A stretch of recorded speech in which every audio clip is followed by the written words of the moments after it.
Before sunrise, the door closes behind you. The last thing you see is a strip of grey light disappearing between iron hinges. There is no bed waiting for you, no clean water, no sentence written on a wall, only stone, straw, cold air, and the sound of other men breathing somewhere in the dark. You do not know what day it is. You are not sure who is keeping you here. You only know that an hour ago you were a free man, and now you are not. In the Middle Ages, a prison cell was not always a place where people were sent to be punished. Sometimes it was where they were forgotten before anyone decided what to do with them. This is the story of an ordinary man in the year 1200 who walked into a castle through a side door and did not walk out again for a very long time. This is what life inside a medieval prison was really like. Not the legend, not the myth, the brutal, quiet, patient truth. When most people today hear the word dungeon, they imagine the same picture. Deep underground, iron chains hanging from the walls, a man in a hood holding a torch, screams echoing through tunnels carved from black rock. That image is not history, it is theatre. The real medieval prison was something stranger and in many ways something worse. Not every medieval prison was underground, many were not. Prisoners were held inside towers, inside gatehouses, inside the basement rooms of castles, in locked chambers above stables, in fortified town buildings, in monasteries, and in small city jails connected to the local court. A medieval cell could be a damp room beneath a tower, but it could just as easily be an upper room with a single window, a heavy door, and a guard outside. And prison itself was not always the punishment. In our modern world, when a person is found guilty, the sentence is usually time, months, years, decades. The prison is the punishment. In the Middle Ages, that idea barely existed. A medieval prison was more often than not a waiting room. A man was held there before his trial, before a ransom was paid, before a debt was settled, before the lord of the castle decided his fate, before the bishop arrived, before the king answered a letter, before the family found money, before someone, somewhere, remembered him. The prison was not always the punishment. Sometimes it was the waiting room before punishment, ransom, trial, or death. And that is where the real horror began. Not in the chains, not in the torture, but in the silence of not knowing how long the waiting would last. To understand the medieval prison, you first have to understand how an ordinary person ended up inside one. In the Middle Ages, you did not need to commit a great crime to be locked away. You only needed to be unlucky. A peasant could be accused of stealing food during a hard winter: bread, grain, a chicken, a piece of cured meat. The accusation alone was sometimes enough to be dragged into a cell while the Lord decided what to do. A man could be locked away for failing to pay a debt, not because he refused, but because the harvest had failed, or the Lord had raised the rent, or his tools had broken, or his cow had died. He owed money he could not pay, so his body became the payment. A soldier could be captured in battle and held for months while his family or his lord tried to ransom him back. A traveler could be arrested simply for looking suspicious in the wrong town. A servant could be locked up because his master accused him of theft, and his master's word counted more than his. A nobleman could be held because he had supported the wrong side in a war. A knight could be held because he had insulted the wrong family. A merchant could be held because a city official wanted his goods. A monk could be held because he had spoken against the bishop. And here is something most people do not realize. In the Middle Ages, even captivity had a social class. A wealthy prisoner and a poor prisoner could be locked inside the same castle on the same day by the same lord for crimes that were sometimes not so different, and yet they would live two completely different lives behind those walls. The nobleman might be given a private chamber with a bed, a table, a candle, and meals brought up from the castle kitchen. He might be allowed to write letters. He might receive visitors. He might keep his servant with him. He might walk in a small courtyard once a day. His captivity was uncomfortable, sometimes humiliating, but rarely deadly. The poor man, locked in the same building, lived another life entirely. He shared a cold cell with strangers. He slept on old straw. He ate whatever was given, if anything was given. He had no candle, no letters, no visitors he could pay for, and no servant to bring him news. For him, the prison was not a delay, it was a slow erasure. In the Middle Ages, even captivity had a social class, and which class you belonged to often decided whether you walked out of the castle alive. Now follow him. A man, around 30 years old, accused of a crime he may or may not have committed. His hands are bound in front of him with thick rope. His shoes are gone. His tunic is torn at the shoulder where a guard pulled him from his home before sunrise. He is being walked toward a castle he has seen all his life from a distance, but never entered. He does not enter through a grand hall. He is taken through a side passage, past servants, guards, dogs, barrels, tools, and locked doors. The castle is not silent, it is alive. People are cooking, working, shouting, carrying wood, fixing weapons, washing linen, leading horses, and somewhere beneath or behind all of this life, there is a room where men wait in darkness. This is one of the strangest truths about a medieval prison.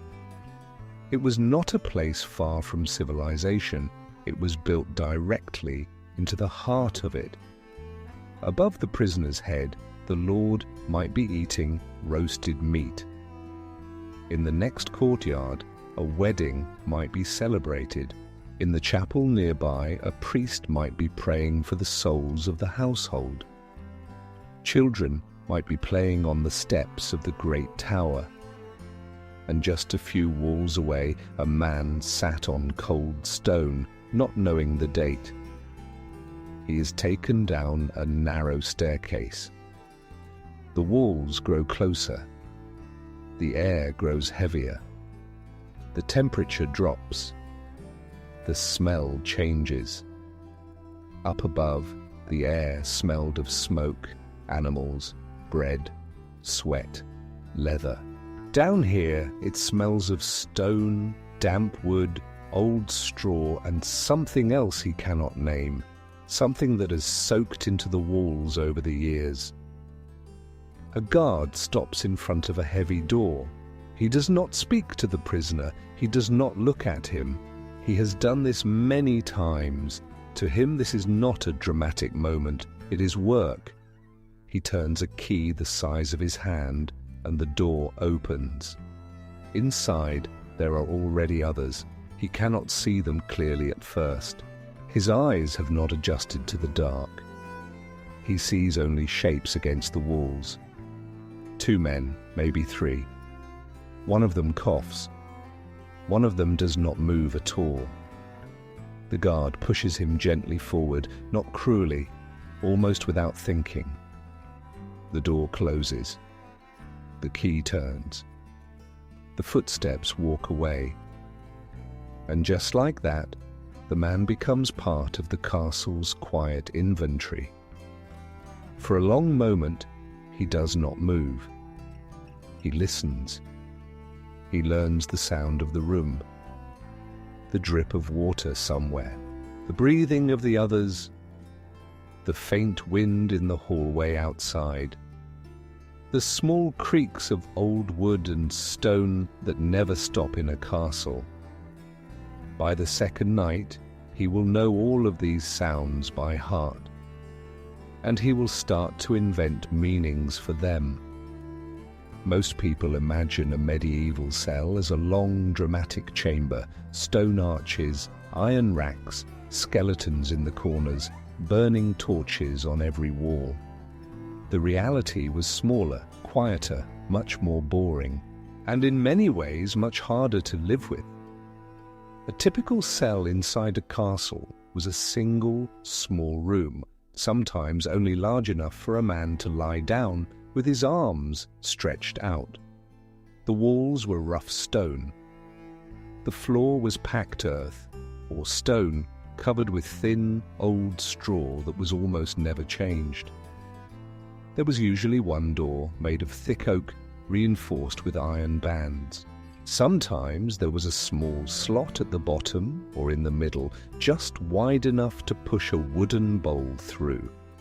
That slot was the prisoner's only daily contact with the outside world.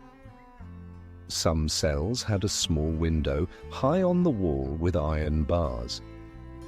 It was rarely large enough to climb through, but it allowed a thin column of cold air to enter and a thin column of weak light to fall on the floor for a few hours each day. Other cells had no window at all. Those were the worst. A man could lose track of day and night within a single week. The cell offered almost nothing: a pile of straw to sleep on, a wooden bucket for waste, a clay jug for water if the guard had been generous. Sometimes a single rough blanket, often shared between 2 or 3 men. Nothing that belonged to him, nothing he had chosen. He could not change the temperature. He could not open the door. He could not control the light. He could not decide when to eat. He could not decide when to sleep. He could not decide when to be alone or when to be with strangers. In the Middle Ages, the deepest pain of being locked up was not pain at all. It was the slow, complete loss of small daily choices. The worst part was not one single moment. It was the slow repetition of everything: the same wall, the same cold, the same waiting, the same footsteps outside the door, the same dripping somewhere in the stone, the same faint smell that he could no longer separate from his own body. Days began to look identical, then weeks. Then he stopped counting weeks. Some prisoners tried to fight against this. They scratched marks into the wall, one for each day they thought had passed. They prayed at the same time every morning. They counted the meals. They counted their own breaths. But the most honest survivors learned sooner or later the truth about the medieval cell. You could not control the time. You could only learn to live inside it. The cell was not designed to break a man with violence. It was designed, often by accident, to break him with sameness. People always ask the same question when they think about a medieval prison. What did the prisoners eat? The answer is not simple. Because in the Middle Ages, what a prisoner ate depended on 3 things: where he was, who held him, and how much money was attached to his name. For the poorest prisoner, food was usually simple, repetitive, and barely enough.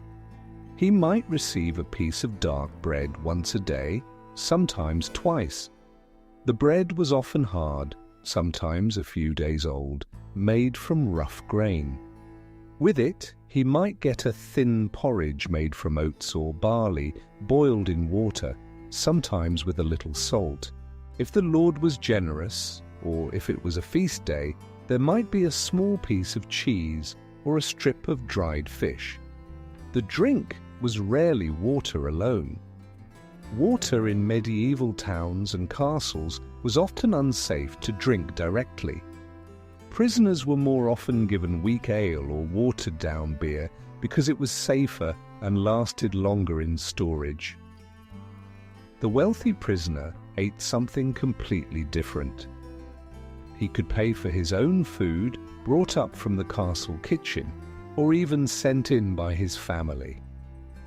Roasted meat, white bread, wine, cheese, fruit when it was in season, sometimes a hot meal twice a day. In some castles, a noble prisoner ate better than the guards who watched him. He paid for his comfort with coins, with jewelry, with promises of future favors, or with letters guaranteed by his family back home. For the man in the middle, the ordinary man, food was a daily problem solved by family.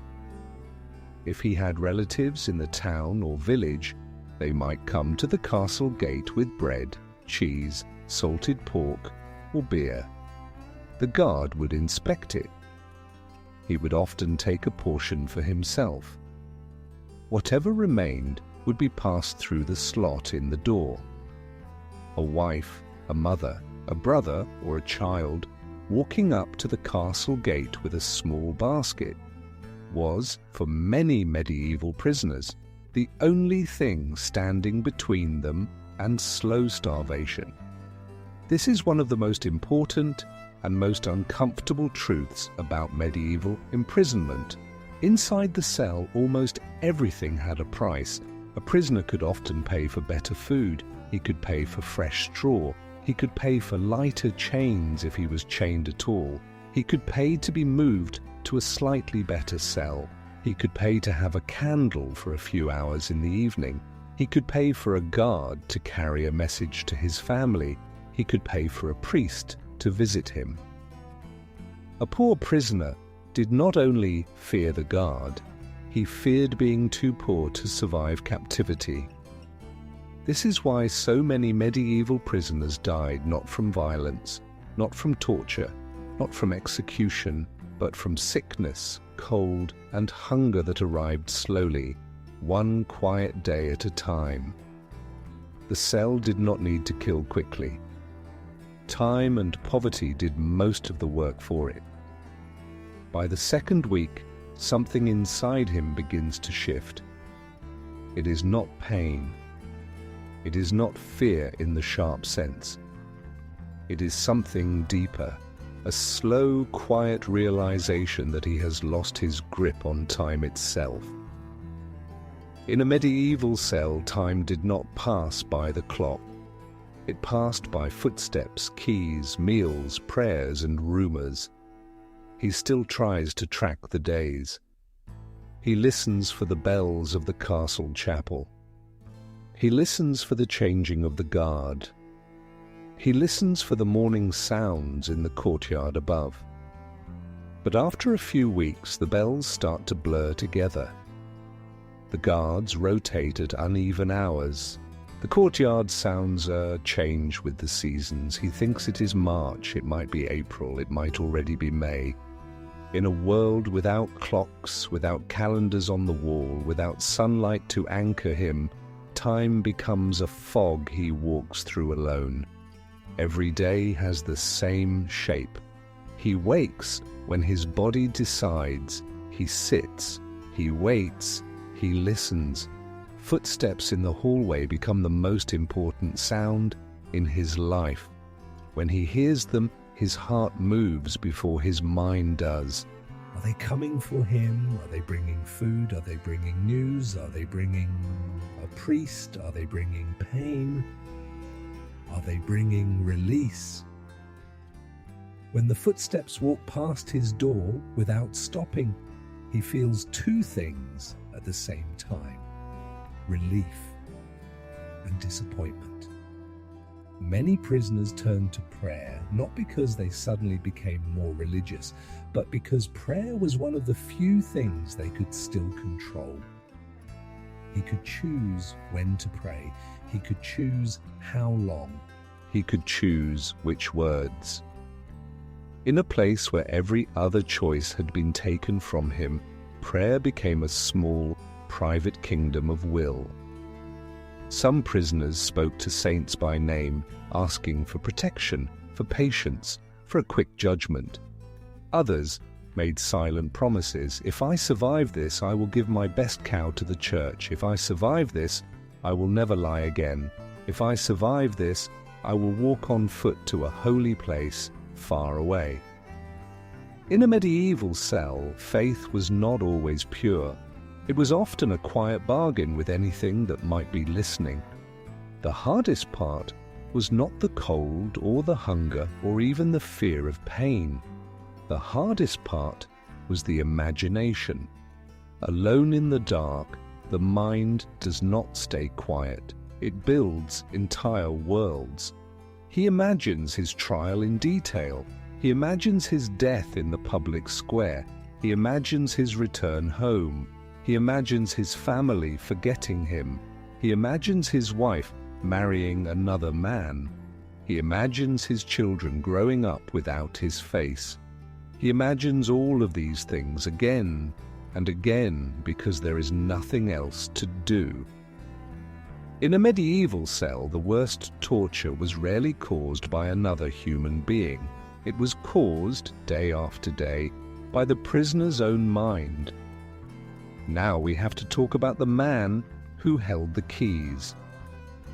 In films and stories, the medieval jailer is almost always the same character, a huge brute, a cruel man, a monster smiling in the shadows.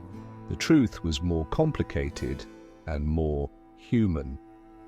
Most medieval guards were not professional torturers. They were ordinary men, often poor, often badly paid, often local. Many were former soldiers, former servants, or sons of older guards who had passed the job down. For most of them, watching prisoners was simply work. Long hours, low wages, cold hallways, boring routines. They were not there to make anyone suffer. They were there to keep men inside walls. Some were kind in small, quiet ways. They might pass an extra piece of bread. They might allow a prisoner to speak with another for a few minutes. They might carry a message to a family member without asking for too much in return. Others were cruel, sometimes openly, sometimes in small ways that built up over weeks. They forgot meals. They ignored requests for water. They mocked prisoners who cried at night. They took bribes and then did nothing in return. And some were simply cold, which, inside a medieval cell, could be just as dangerous as cruelty. The most important truth about medieval guards was this. Inside the prison they had small but very real power. And small power in a closed system can be sold. A guard could be bribed to bring better food. A guard could be bribed to deliver a letter. A guard could be bribed to allow a visit. A guard could be bribed to pretend not to notice when a prisoner was given a blanket, a candle, or a piece of fruit. A guard could even be bribed to look the other way for a few crucial seconds. In some recorded medieval cases, prisoners escaped not because of brilliant plans, but because the right amount of silver had reached the right pair of hands. This is where the medieval prison system became something deeper than just walls and locks. It became a business. Around each prisoner, an invisible network grew, a family on the outside paying messengers, paying guards, paying clerks, paying priests, a lord above calculating how much the prisoner was worth, alive or dead, a bishop somewhere deciding whether to involve the church, a merchant nearby ready to lend money at high interest to families desperate to free a brother or a son. The medieval cell was not just a hole in the ground. It was a quiet business. For the prisoner inside, none of this was visible. He saw only the same face arriving with the same bowl. He heard only the same key in the same lock. He understood only that this single man, with his small ring of iron, could decide whether his day was bearable or unbearable. The man with the keys did not need to own the castle. Inside the prison, he owned the day. To really understand the medieval prison, you have to imagine two prisoners in the same castle on the same night. The first is a captured nobleman. He is held because he supported the wrong side in a war between two great families. His captor knows exactly what he is worth. A ransom has already been demanded, and his relatives are gathering the money. While they negotiate, he lives in a private upper chamber. He has a real bed. He has a small writing table. He has candles. He has wine. He has clean clothes brought to him each week. He receives news from the outside, sometimes through letters, sometimes through visiting relatives.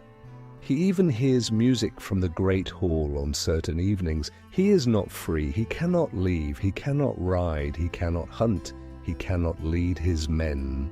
But he is not, in any real sense, suffering.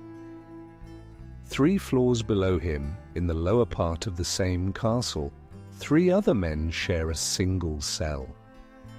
One was accused of stealing a sheep. One could not pay a debt to a money lender. One was caught traveling without permission through the Lord's land. None of them know each other. None of them have ever met before. And yet now they sleep within reach of one another every night on the same old straw. They have no candles. They have no books. They have no letters. They have no servants. Their families, far away, do not even know if they are still alive. These 2 worlds existed inside the same walls, on the same night, under the same Lord, in the same year. They breathed the same cold air, in different amounts.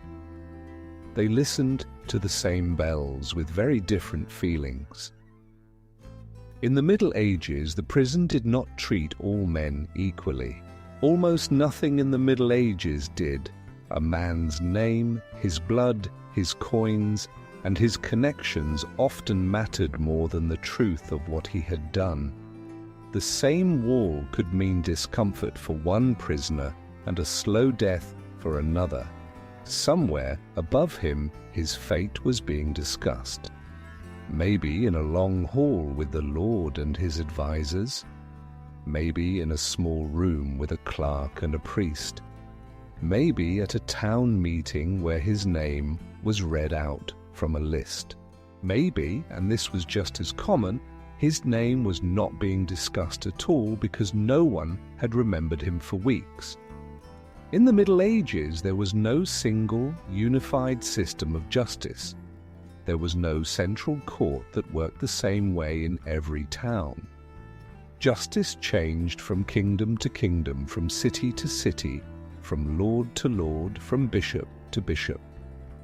A man might be judged by his local lord sitting in his hall. He might be judged by a city council in a fortified town.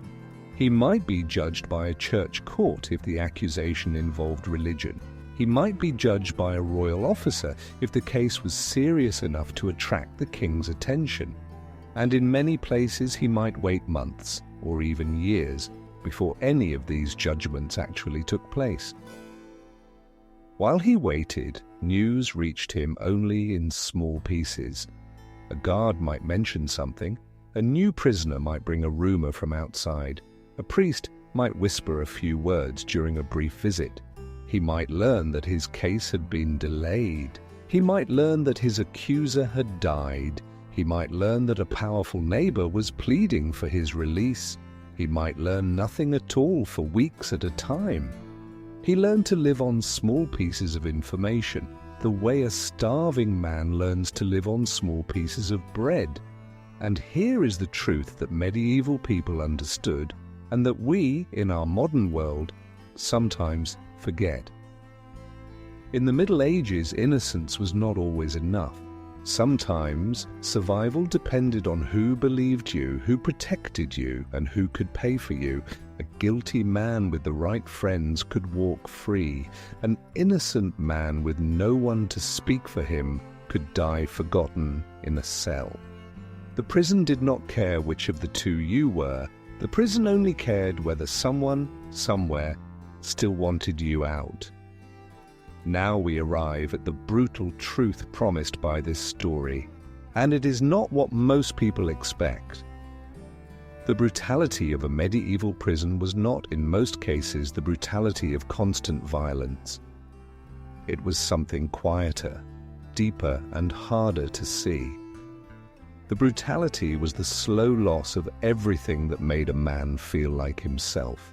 His clothes, his name spoken aloud, his face seen by people who knew him, his ability to choose when to eat, when to sleep, when to speak, his sense of which day of the week it was, his memory of his own voice when he had not used it for many days.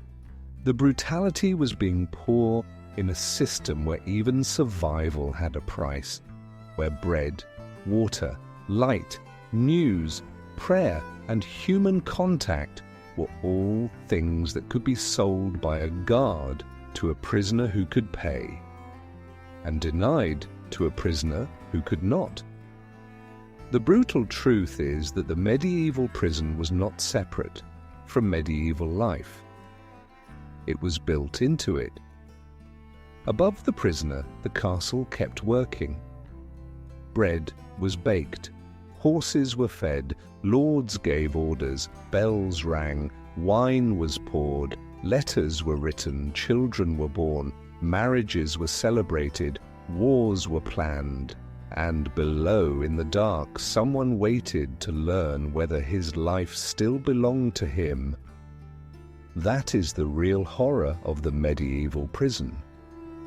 Not the chains, not the rats, not the shadows, not the blood. It was the ordinariness of it. The way a single human being could disappear inside a building full of life and become, for everyone above the stairs, simply a name on a list. A man who was no longer a neighbor, no longer a husband, no longer a son. Just a body in a room. Just a problem waiting to be solved or forgotten. In the Middle Ages, the worst thing the prison could do to you was not pain. It was the slow proof that the world above could keep turning perfectly well, with or without you. One day, at a time he no longer recognizes, he hears footsteps again. They stop in front of his door. They do not move on. They wait. Then a key turns in the lock. He has heard this sound 1,000 times in his imagination. He has played out this moment in his mind in every possible way. Sometimes it ended in freedom. Sometimes it ended in a public square in front of a crowd. Sometimes it ended in another deeper cell. Sometimes it ended in nothing at all. The door opens, light enters the cell, and it hurts. Not in the gentle way of a bright morning, but in a sharp, physical way, like a blade against the eyes. He has lived for so long in shadow that real light feels almost like an attack. He stands slowly. His legs are weak. His knees do not remember how to carry him. His back hurts in places he did not know could hurt. His hands shake, not from fear, but from sheer lack of use. When the door opens again, he does not know if it means freedom, judgment, ransom, or something worse. He does not ask. There is no point in asking. He will be told what he needs to know when he needs to know it. That is the final quiet rule of the medieval prison. For days, maybe weeks, maybe months, The prison has taken everything from him except one thing: the hope that someone outside still remembers his name. Whether that hope will be answered by mercy, by justice, by silver, or by death, he does not yet know. But for the first time in a long time, he is moving forward. And in a medieval prison, that simple fact, that small motion of a body walking through an open door, was sometimes the only victory a man would ever be allowed.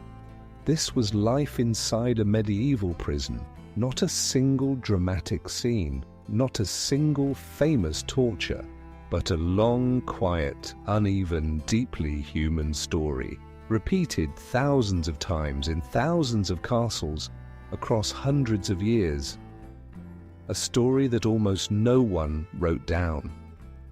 A story that almost everyone eventually forgot.